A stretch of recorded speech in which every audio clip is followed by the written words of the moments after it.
இன்றே டவுன்லோட் செய்து உங்கள் ஃபேவரட் ஷோக்களை என்ஜாய் பண்ணுங்க.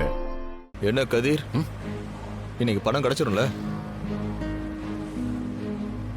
என்ன தானா, பணம் கிடைச்சிரும் தானே?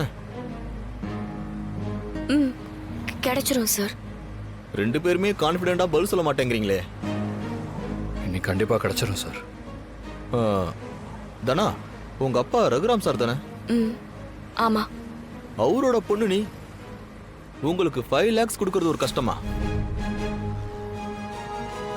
புரியுது.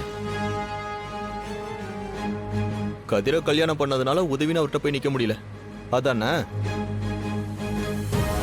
நீங்க ரெண்டு பேருமே கல்யாணத்துக்கு அப்புறம் ரொம்ப கஷ்டப்படுறீங்கன்னு நினைக்கிறேன். சாச்சா, அப்படிலாம் ஒண்ணும் இல்ல சார். நீங்க இல்லைன்னு சொன்னாலும் அதானே உண்மை. நான் கேள்விப்பட்டேன், இந்த ஊர்ல இருக்கிற நிறைய பிசினஸ்மேன் உங்க அப்பாவோட தயவுல தான் தொழில் பண்ணிட்டு இருக்காங்கன்னு. அவங்க எல்லாம் உங்க அப்பாவுக்காக வெயிட் பண்ணிட்டு இருக்காங்க. ஆனா அவரு பொண்ணு நீங்க என் ஆபீஸ்ல எனக்காக வெயிட் பண்றீங்க. அதுக்கு காரணம் என்னன்னு தெரியுமா? உங்க காதல் தான்.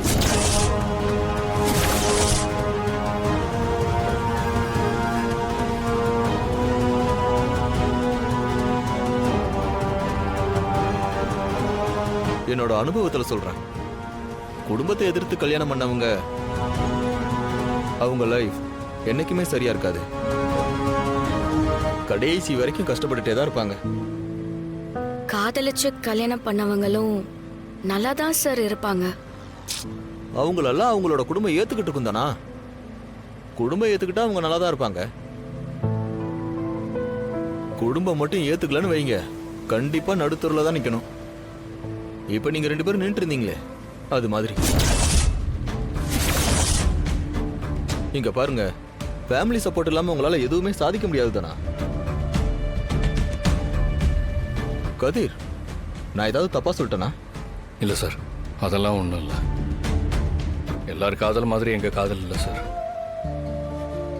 தன்னா அவன் நல்லா வாழ வைக்கிறதுக்காக நான் எந்த எல்லைக்கு வேணாலும் போவேன்.